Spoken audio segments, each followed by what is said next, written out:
Someone is pulling the strings from the shadows, orchestrating the downfall of Diddy's career. Both Diddy and Mayor Eric Adams appear to be going down, and allegedly one of the biggest names in the music industry is behind it all. Could Jay-Z have been controlling Diddy from the start? And is he now playing a role in sending him to jail? Shocking secrets are being exposed through exclusive leaked audio from a private call. Phone call just leaked and it was posted by Social Details. This is allegedly a call that he had, and there's a lot of talk, a lot of code words in there, so we're going to listen to it together. Check it out. Not entertain none of this nonsense and nothing over the phone. I'm going to need you to get rid of all the leftover pizza boxes. The what? All the boxes leftover. Now, this alleged leaked call from Diddy in prison was talking about getting rid of pizza boxes. Now, if you know your stuff and you're privy, you know exactly what pizza stands for, and that's probably what they're talking about and referring to on this alleged leaked call. Pizza, for those who don't know, I'm going to make it very clean. It has to do with children and selling. Make sure you recycle the plastic like you talked about. Now, in this alleged phone call, he starts talking about someone named Jay. People are speculating that maybe Jay-Z, but there's no confirmation. At the same time, he talks about recycling plastic. I don't know what that could mean. If you guys have any idea, comment and let me know. Everybody out there quiet as a motherfucker. Yeah, exactly. We gonna let them have their little fun, but I'm still gonna have the last laugh. I mean, it seems by the call that he's looking for help. He's saying that a lot of people are quiet. I guess people that are on his side, and that he's going to have the last laugh at the end.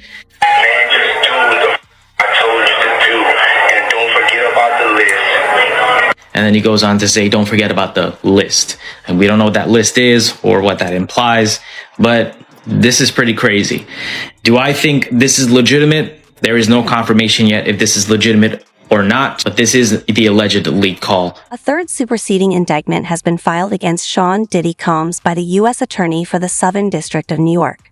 This new indictment introduces an additional alleged victim and includes 2 new charges: sex trafficking and transportation with intent to engage in prostitution. If convicted, these charges could significantly increase Combs' potential prison sentence. As expected, Diddy has denied all allegations.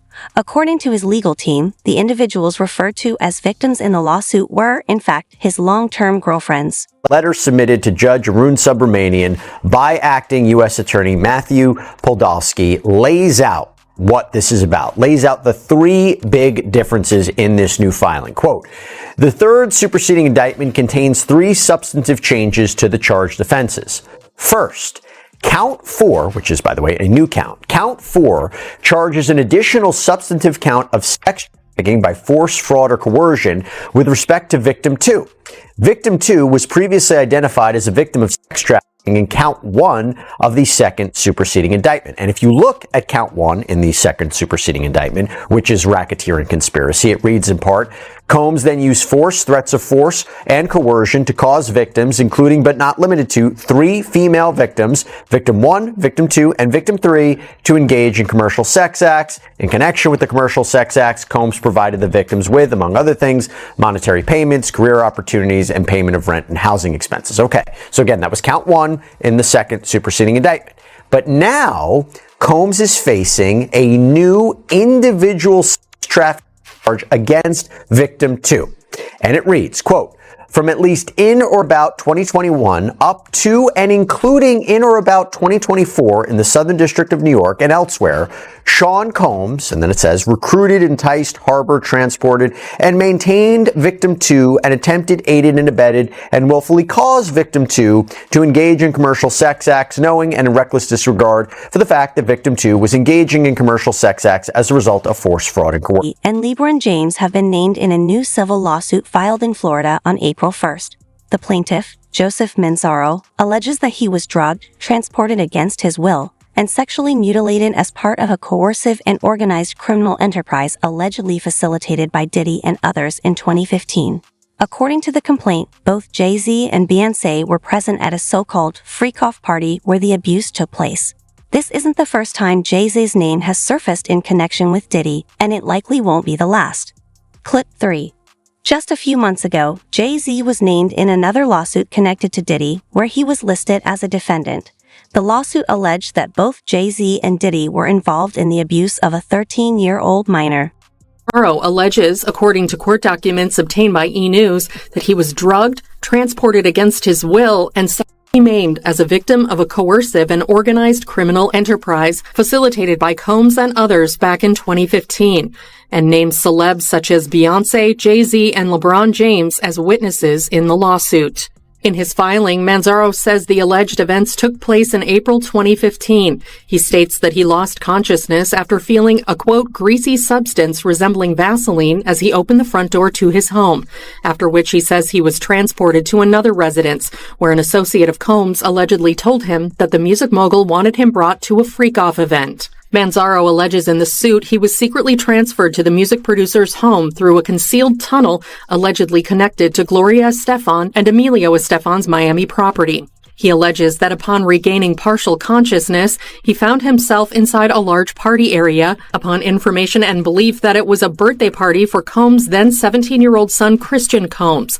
There he was allegedly forced to appear in a penis mask. The lawsuit states, Jay-Z and Beyoncé Knowles-Carter were seated in the room, and upon seeing Manzaro, Beyoncé Knowles-Carter asked, "What's this? What's this all about? Why is this half-naked white man with a penis mask standing here in front of me?" Manzaro alleges in the lawsuit that he was then forcibly paraded through multiple rooms filled with people who were jeering and taunting him, and that Combs himself stated, "He's going to find out what we do to snitches tonight. Get him undressed." Manzaro says that after being stripped and forcibly washed, he was sexually assaulted and forced to partake in unwanted sexual activity. He also alleges in the filing he woke up to find himself on a couch in a small dark side room, after which he says he was dressed and taken out of the residence to another house, where he was savagely beaten and left for dead. He alleges that both the Estefans and James saw him before he entered Combs' home, with the suit stating that as he was dragged through the back entrance of their mansion at approximately 12:30 a.m., Gloria, quote, panicked upon seeing his deteriorating state and said, "Call an ambulance." However, Manzaro says Emilio quickly silenced her and ushered her away. He also says that after encountering James, the NBA star looked at him and said in response to Gloria's plan for an ambulance, "Y'all better do something about that." In a statement to E! News, Combs' legal team says the filed complaint demonstrates the depraved lengths plaintiffs will travel to garner headlines in pursuit of a payday. No sane person reading this complaint could credit this story. Mr. Combs looks forward to having his day in court, where these lies and the perverse motives of those who told them will be revealed. E! News has reached out to Jay-Z and Beyoncé, the Estefans, and James for comment and has not heard. Diddy's name continues to surface time and time again, and as more layers are peeled back, it's becoming increasingly clear that his connection with Diddy ran far deeper than friendship. Allegedly, Jay-Z was the mastermind behind the entire operation, using Diddy as a shield and eventually exposing him to protect himself. Even New York City Mayor Eric Adams has been linked to Diddy's criminal enterprise and was recently arrested on corruption charges. Sensing the walls closing in, Jay-Z reportedly decided it was time to step away, shifting all the blame onto Diddy to save his own reputation. Diddy. And a new twist in a high-profile lawsuit accuses rapper Jay-Z of raping a 13-year-old girl in 2000 alongside Sean Diddy Combs. The lawsuit, originally filed in October, was refiled today to include Jay-Z as a defendant. The anonymous accuser claims the assault occurred at an MTV Video Music Awards after-party. Jay-Z has denied the allegations in a statement on Roc Nation's Instagram, calling the accusations heinous and urging a criminal complaint be filed instead of a civil one. He also criticized the attorney behind the lawsuit, Tony Busby, accusing him of exploiting the case for personal gain. And one of the people at risk, often mentioned online, was Jay-Z, real name Sean Carter, who came up in the New York rap scene alongside Sean Combs. And just a few days ago, Texas attorney Tony Busby made it official. He filed an amended complaint on behalf of a Jane Doe who says that she was raped by Combs and Carter when she was just 13 years old, that this happened at a VMA's after party back in 2000. Now, the original complaint mentioned Celebrity A and Celebrity B, a man and woman, as being present for and even Celebrity A participating in the alleged assault.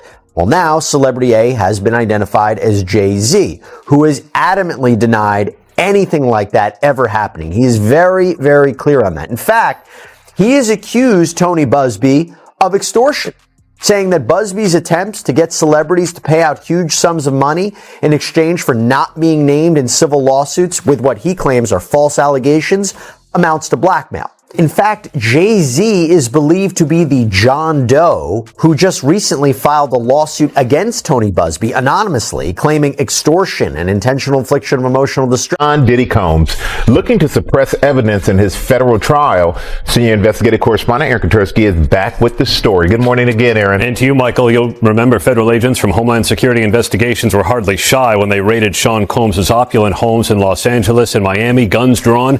The jailed music mogul now argues those searches and other searches of his iCloud accounts, electronic devices, and New York City hotel room following his arrest were unconstitutional. His lawyers argue evidence obtained through those searches must be suppressed.